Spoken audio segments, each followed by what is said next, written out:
Dieu, il est semblable à toi. Tu as jugé bon de nous donner la vie, encore une fois de plus. Tu as jugé bon, Père, de nous préserver pour ton but. Nous sommes venus pour écouter ta parole. Nous ne sommes que des hommes, des charnels, des pécheurs. Mais Père, quand tu nous accordes la grâce, nous on te confie ce moment. Dans le nom de Jésus-Christ de Nazareth. Amen. Alléluia. Bonjour à tout le monde. Bonjour à tout le monde. Et si tu as dit bonjour à ton frère? Bonjour et bonjour sincère. Ce n'est pas un bonjour à moitié. Amen. Nous allons commencer avec la prière. Amen. La prière est l'arme du chrétien. La prière est l'épée de combat du chrétien. La prière dans la Bible est l'une des choses sur laquelle Jésus-Christ a insisté. Insister. La première des choses qu'il a apprises à ses serviteurs, à ses disciples, c'était la prière. Amen. Je n'ai pas vu quelque part dans la Bible où Jésus-Christ a appris à ses disciples à prêcher. Amen. Il leur a tout simplement recommandé d'aller prêcher. Parce que la parole est déjà là. Mais l'une des choses sur laquelle Jésus-Christ a insisté et réinsisté est la prière. Amen. Amen. Même quand il nous donnait l'exemple de la femme qui est allée voir le juge et qui a persisté jusqu'à ce que le juge cède à sa demande, Jésus-Christ de Nazareth, est-ce que vous me suivez? Oui. A donné cet exemple pour nous dire quoi? De prier et de ne point relâcher. Amen. Amen. Mais aujourd'hui, dans l'église, l'une des choses qui manque et qui fait que le diable peut arracher aux enfants de Dieu leur bénédiction, briser leur emploi, briser leur vie, détruire leur foyer, s'aimer la zizanie, troubler les enfants de Dieu et les pousser à vivre dans le péché, c'est la prière. Amen. Amen. Pour commencer avec la prière, avant d'aller à notre sujet du jour qui est ce que Dieu attend de nous, je vais vous lire une partie du livre de l'Apocalypse 12. Prenez vos Bibles à l'Apocalypse 12. Amen. Amen. Je commence à partir du verset 7, si vous êtes prêts. Pourquoi est-il important alors que vous trouvez, je vais donner juste un petit détail avant qu'on commence. Je me rappelle que hier soir, quelqu'un m'a appelé de la Côte d'Ivoire et nous avons prié intensement. Prié à tel point que quand nous avions fini, nous avons senti que Dieu avait fait quelque chose. Alors, il y a eu quelque chose de très merveilleux la nuit. Je dors et vers mon réveil. Le Seigneur me montre comme une vague sous forme d'une grande boue qui s'est levée jusqu'au ciel. Et je me suis dit peut-être que cette vague va s'abattre sur moi. Mais tout à coup, au moment où la vague s'était levée jusqu'au nuage pour ça, baisse pour se rabattre sur moi, c'est comme si la puissance de Dieu avait dissipé ça comme ça. Le Seigneur venait de démontrer la puissance et la protection qu'il nous accorde quand nous prions. Amen. Amen. Maintenant, le livre d'Apocalypse 12, à partir du verset 7, nous dit: il y a eu une guerre dans le ciel. Michel et ses anges combattirent contre le dragon. Et le dragon et ses anges combattirent, mais ils ne furent pas plus forts. Et leur place ne fut plus trouvée dans le ciel. Amen. Amen. Est-ce qu'on peut acclamer les anges de Dieu pour leur puissance? Amen. Amen. Lorsque nous allons un peu plus loin, au verset 13, Dieu nous dit dans sa parole, quand le dragon vit qu'il avait été précipité sur la terre, il poursuivit la femme qui avait enfanté l'enfant mâle. Et les deux ailes du grand aigle furent données à la femme, afin qu'elle s'envolât au désert, vers son lieu, où elle est nourrie un temps, des temps, et la moitié d'un temps, loin de la face du serpent. Amen. Nous continuons au 15. La parole de Dieu nous dit: et de sa bouche, le serpent lança de l'eau comme un fleuve derrière la femme, afin de l'entraîner par le fleuve. Et la terre secourut la femme, et la terre ouvrit sa bouche et engloutit le fleuve que le grand dragon avait lancé de sa bouche. 17 pour terminer, la Bible déclare, la parole de Dieu nous dit, je reprends, la Bible nous précise, la Bible qui est la parole de Dieu nous précise que le grand dragon fit irriter contre la femme et il s'en alla faire la guerre à tous ceux qui, au reste de sa postérité qui garde le témoignage, le commandement de Dieu. Ceux qui ont le témoignage de Jésus-Christ. Ceux qui ont quoi? Le commandement de Jésus-Christ. Ceux qui ont accepté Jésus-Christ. Ceux qui parlent de la part de Jésus-Christ. Ceux qui prient au nom de Jésus-Christ. Ceux qui confessent que Jésus-Christ est Seigneur. Ceux qui témoignent des œuvres de Jésus-Christ. La Bible nous dit que le grand dragon s'en alla faire la guerre au reste de la postérité de cette femme qui avait enfanté l'enfant mâle. Et à ceux qui gardent le témoignage de Jésus-Christ. Vous devez maintenant comprendre pourquoi les femmes souffrent tant. Amen. Quelqu'un a dit, quand le diable a demandé conseil, il va voir la femme. Quand le diable voulait faire chuter l'homme, il est allé d'abord vers la femme. Amen. Et aujourd'hui, vous allez voir, des belles femmes n'arrivent pas à se marier parce que le diable sait que ce sont les femmes qui enfantent des hommes de Dieu qui viennent pour l'œuvre de Dieu. Amen. Mais il y a aussi ceux qui ont accepté Jésus-Christ à qui le diable a déclaré la guerre. Et la Bible dit, priez en tout lieu et en tout temps. La Bible dit, priez sans cesse. Mais aujourd'hui, que faisons-nous d'autres? Quand nous parlons de la prière dans l'église, les gens n'ont pas la force de prier. Quand nous parlons de la prière à la maison, les gens n'ont pas la force de prier. Dieu n'a pas besoin de membres d'église. Dieu a besoin de gens qui appliquent sa parole. Amen. Dieu n'a pas besoin des gens qui prêchent sa parole, mais il a besoin de modèles. Dieu n'a pas besoin des gens qui chantent, mais il a besoin des gens qui appliquent ce qu'ils chantent. Amen. Nous ne sommes pas là pour être des membres d'église. Nous sommes là parce que nous sommes conscients que dans la parole de Dieu, il est annoncé un événement qu'on appelle l'enlèvement. Amen.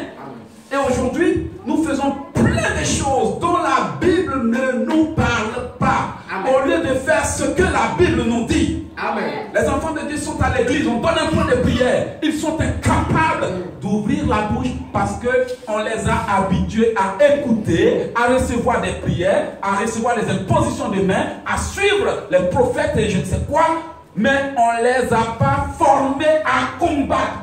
Amen. La Bible dit dans le livre de Psaume 103, bénissez l'Éternel, vous ses hommes qui êtes puissants. Et la Bible précise, bénissez l'Éternel, vous ses serviteurs qui êtes son armée et qui faites sa volonté. L'armée a pour mission d'assurer la sécurité de l'église. L'armée a pour mission de prier pour qu'il y ait la paix dans la maison. L'armée a pour mission de prier pour que ce que Dieu a confié à ses enfants pour son œuvre soit sécurisé. Aujourd'hui, le Seigneur nous bénit, nous ouvre des portes. Nous vivons des vies de chrétiens paresseux, incapables d'ouvrir la bouche pour louer leur Dieu. Mais quand on joue des musiques mondaines dans nos voitures, on nous voit comme des fous. Est-ce que je me trompe? Un homme était en train de conduire, il a vu une jeune fille au volant de sa voiture qui agissait comme si elle était en transe. Mais mettez-les à l'église pour louer Dieu, ils sont incapables d'ouvrir la bouche. Est-ce que nous faisons ce que Dieu nous dit de faire? Nous n'avons pas besoin de membres d'église. Nous voulons des gens qui font l'œuvre de Dieu. Nous avons des faiblesses. Nous ne pouvons pas faire de nos faiblesses des prétextes pour vivre dans le péché. Tôt ou tard, notre vie prendra fin. Que faisons-nous pour que lorsque cette vie va prendre fin, nous soyons parmi les gens à qui Dieu dise, je sais que tu as fait ce que je veux. Il est écrit que le grand dragon est allé faire la guerre au reste de la postérité, à ceux qui gardent le témoignage. Nous sommes en guerre. Est-ce que nous pouvons comprendre au moins que le monde va mal? On n'a pas besoin qu'on nous dise que le Congo souffre. On n'a pas besoin qu'on nous dise que la Côte d'Ivoire souffre. On n'a pas besoin de nous dire qu'en Somalie les gens meurent. On n'a pas besoin de nous dire qu'en Éthiopie on brûle les gens et qu'en Inde les chrétiens sont combattus pour qu'on sache qu'on est en guerre. Chrétien, tu es en guerre. Réveille-toi. Amen. On peut préparer le peuple pour l'enlèvement, mais quand le peuple est incapable de résister au péché, ce qu'on lui prêche, il fait le contraire de ce qu'on lui prêche. Mais quand le peuple est capable de prier, il peut résister, pécher et mériter l'enlèvement. Il faut comprendre que tu peux être un chrétien pendant 50 ans. Si tu n'as pas une vie de prière, tu iras vivre dans l'impudicité. Il faut comprendre que je peux être un prédicateur, mais si tu n'as pas une vie de prière, je ne suis rien devant Satan.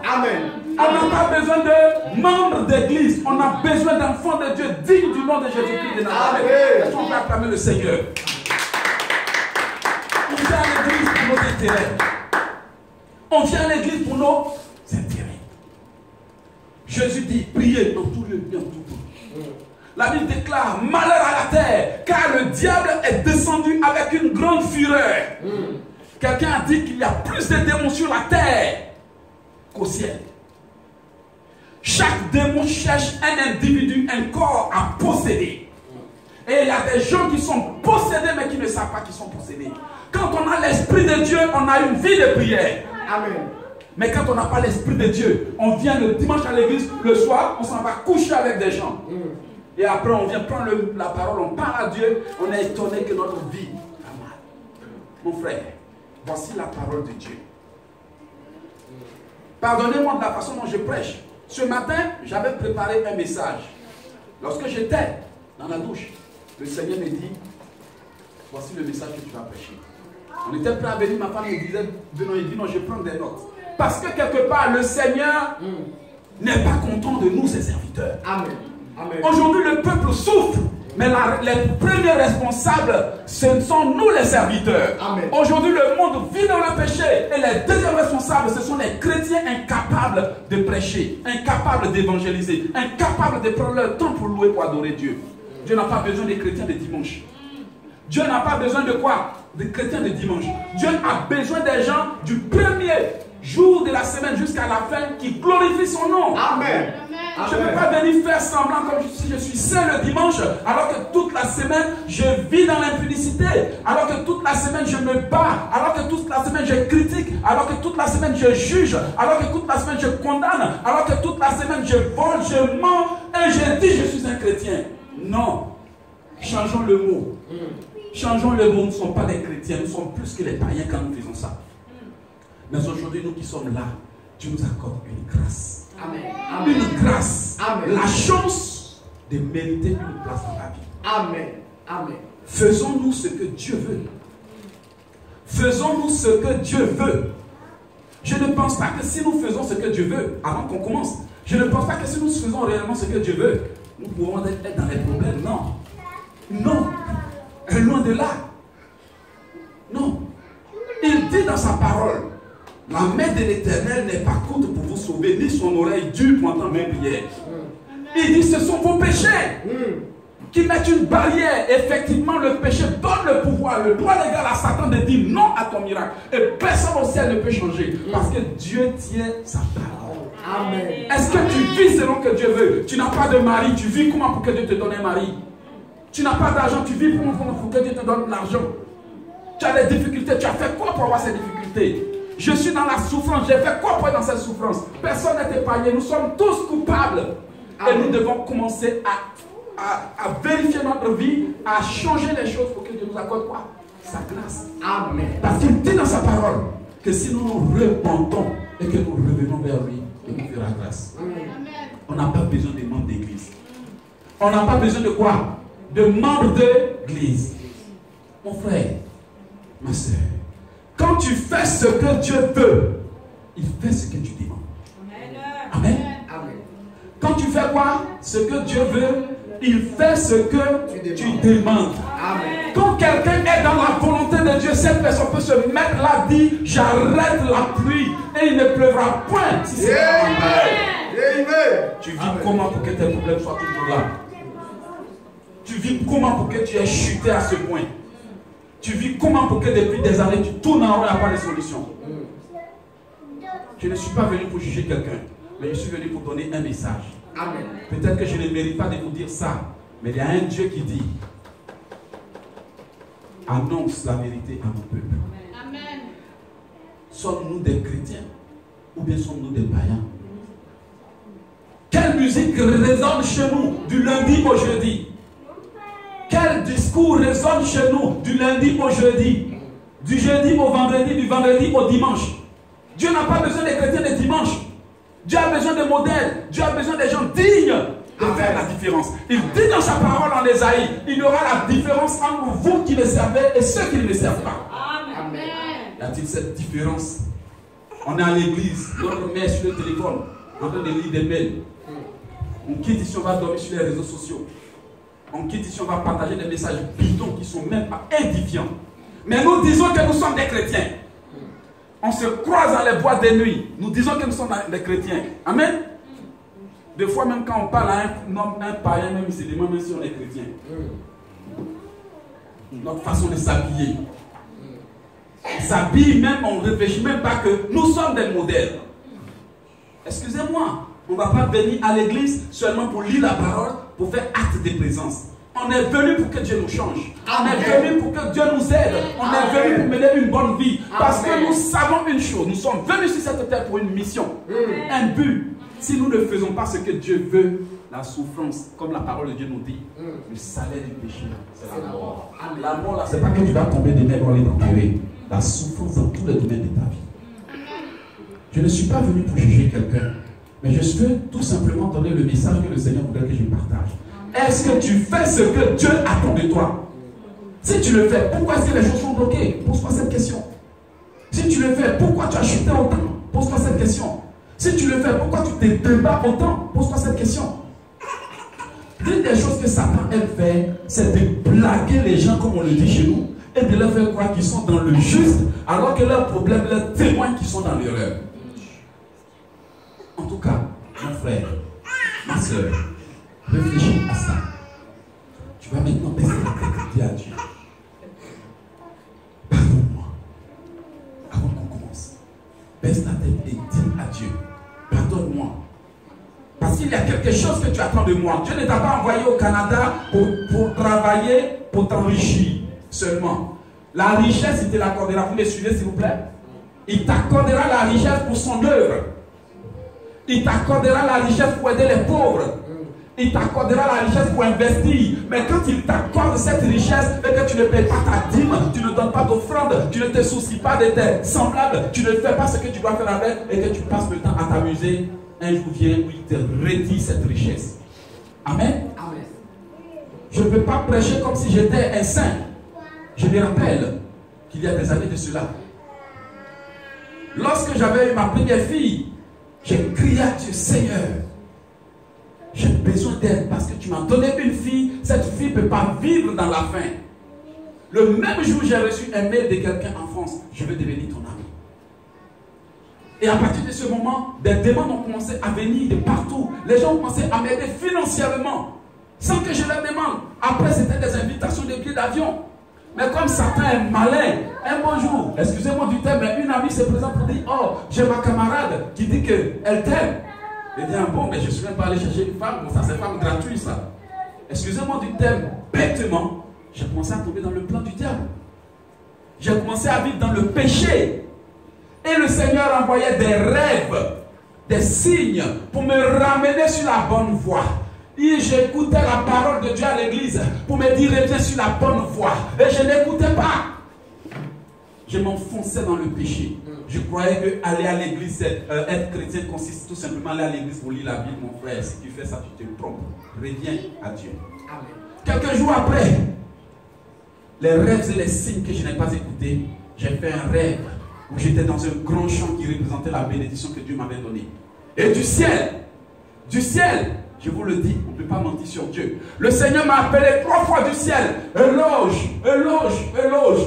Cette grâce que j'étais accordée, avec laquelle tu es en train de jouer, va prendre fin. Et c'est à partir de ce moment que j'ai vécu la pire galère de ma vie. Parce que je n'ai pas pris conscience pour me repentir de mes péchés, pour que Dieu me fasse grâce. J'ai continué dans cette voie. Tout comme il y a plein de personnes à qui on dit la vérité chaque jour. On prêche. Tout ce qu'elles savent faire, c'est d'aller critiquer nos prédications dehors. Tout ce qu'elles savent faire, c'est d'aller répéter ce que Dieu dit de ne pas faire.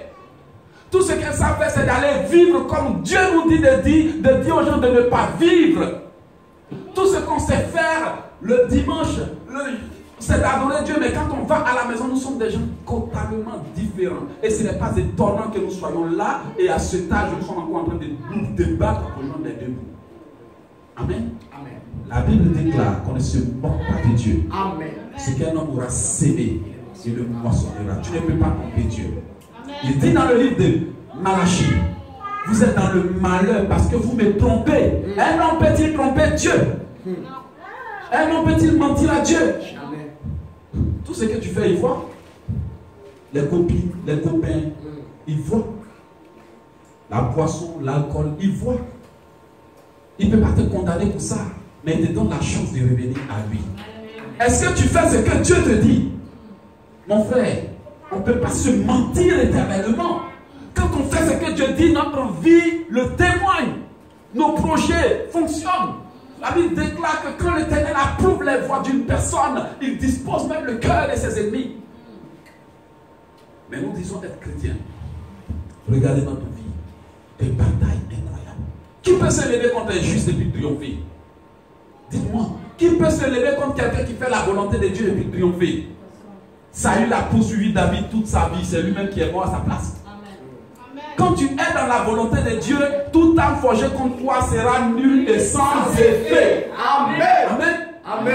Quand tu fais la volonté de Dieu, on va aller mentir sur toi. Le mensonge va devenir ta bénédiction. Amen. Quand tu fais la volonté de Dieu, tout le monde peut être refusé, mais quand toi tu frappes, on t'ouvre la porte. Amen. Quand tu fais la volonté de Dieu, l'ennemi te combattra, mais il n'arrivera jamais à te vaincre parce que Dieu est avec toi pour te délivrer. Fais-tu ce que Dieu attend de toi?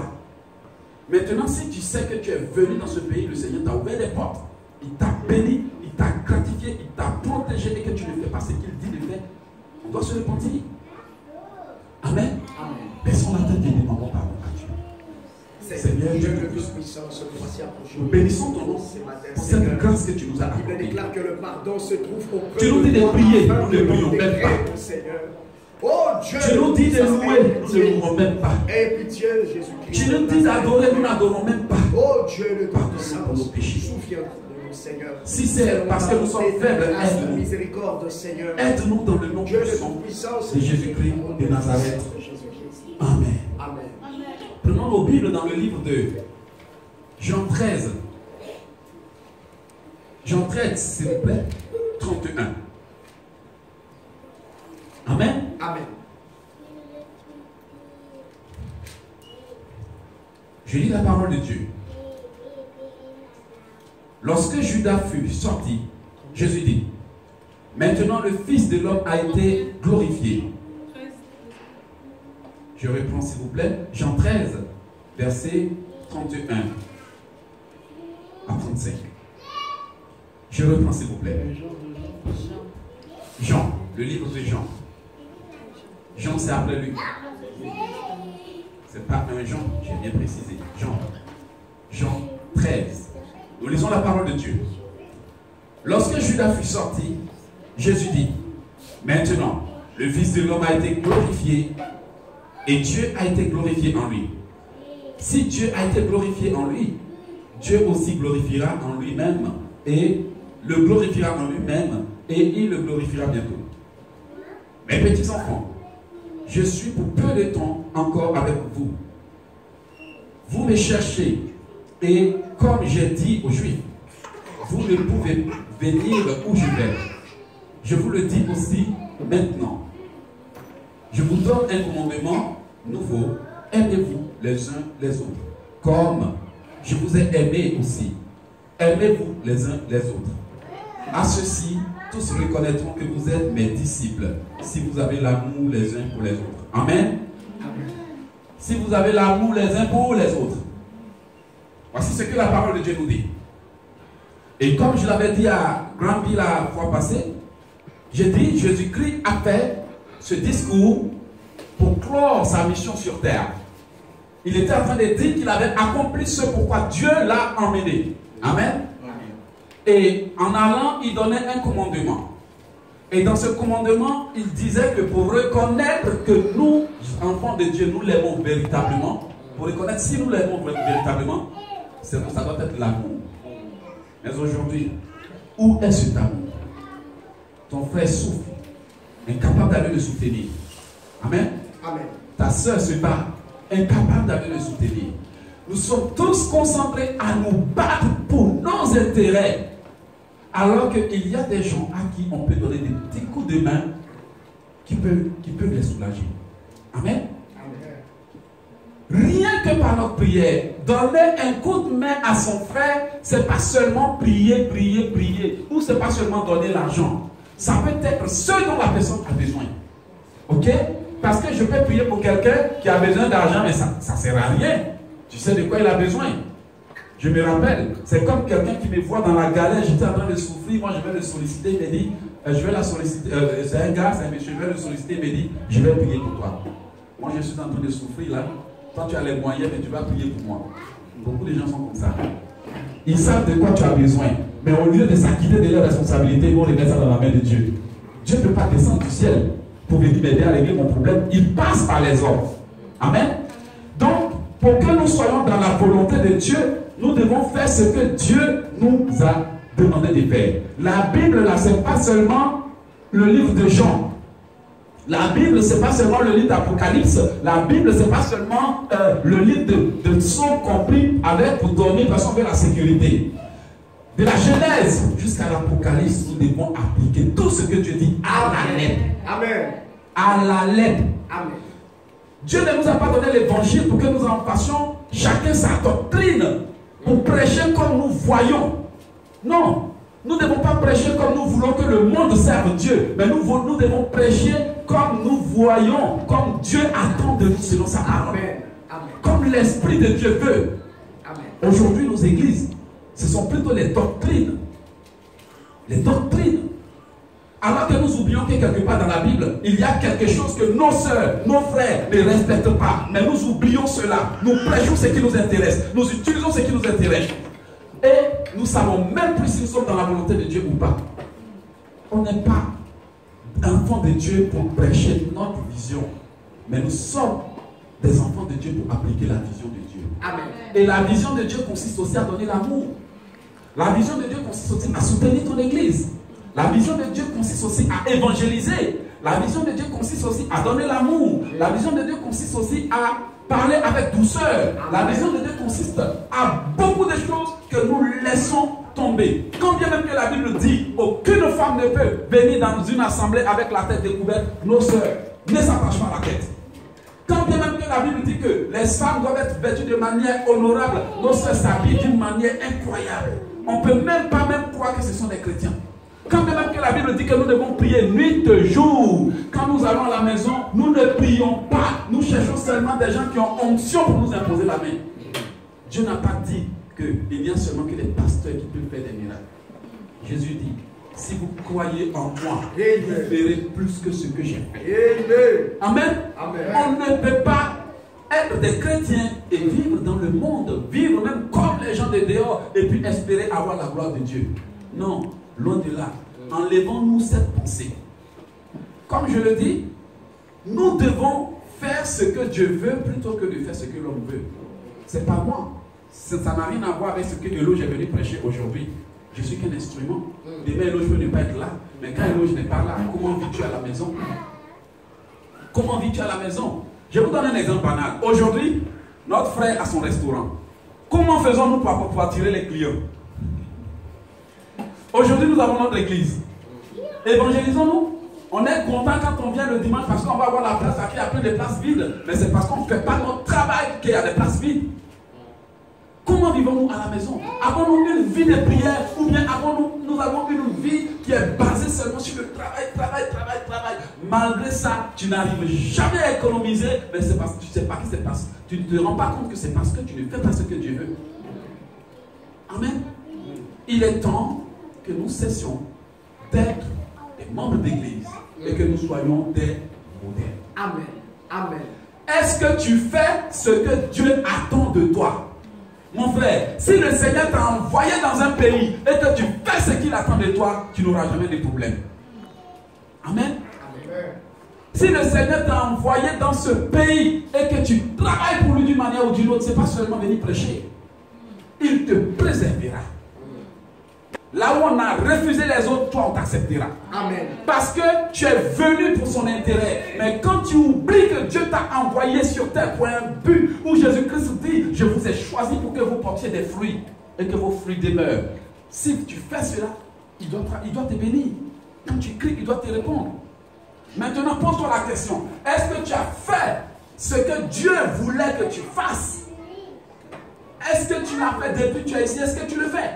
Comment vis-tu à la maison? Est-ce que tu intercèdes pour l'église? Est-ce que tu intercèdes pour les pauvres? Est-ce que tu partages? Quand tu vois les gens dehors tendre la main, comment tu réagis?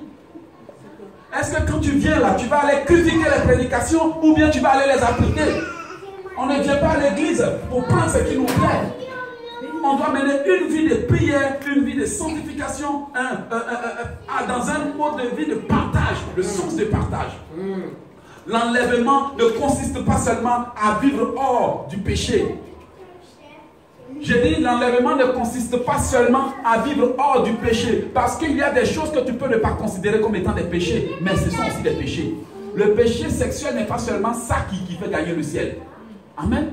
Tu peux perdre le ciel à cause de cela, d'accord. Mais s'il y a bien d'autres choses qui sont dans la Bible de la Genèse jusqu'à l'Apocalypse que tu n'appliques pas, ça aussi c'est un péché. Si tu n'aimes personne alors que tu prétends être saint, c'est un péché. Si tu ne payes pas ta dîme alors que tu prétends être saint, c'est un péché. Amen. Amen. Amen. Quand tu ne t'habilles pas bien alors que tu prétends être chrétien, c'est un péché. Quand tu mens, quand tu critiques, il n'y a pas de petits péchés. Chrétiens, réveillons-nous. La parole de Dieu nous donne des conditions tellement faciles. Tellement faciles. Si faciles que nous n'arrivons même pas à les appliquer. Amen. Amen. Il dit, apportez à la maison vos dîmes, vos offrandes. Amen. On peut acclamer le Seigneur.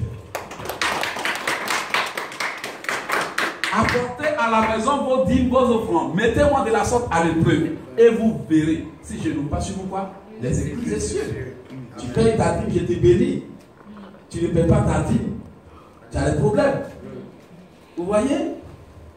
Il dit, priez en tout lieu, en tout temps, en fait être béni, protégé, autres. Tu ne pries pas. Tu as des problèmes. Faites ma volonté, je vous bénirai. Vous regardez dans le livre, si vous regardez dans le livre de Deutéronome 28, vous allez voir que les commandements de Dieu ne sont même pas compliqués. Amen. Est-ce qu'on peut lire? On peut lire un peu pour voir? On peut lire? Amen. Deutéronome 28.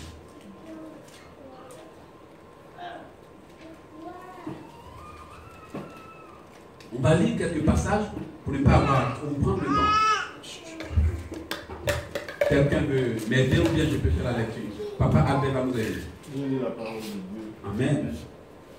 Si tu obéis à la voix de l'Éternel ton Dieu, en observant et en mettant en pratique tous ces commandements que je te prescris aujourd'hui, l'Éternel ton Dieu te donnera la supériorité sur toutes les nations de la terre.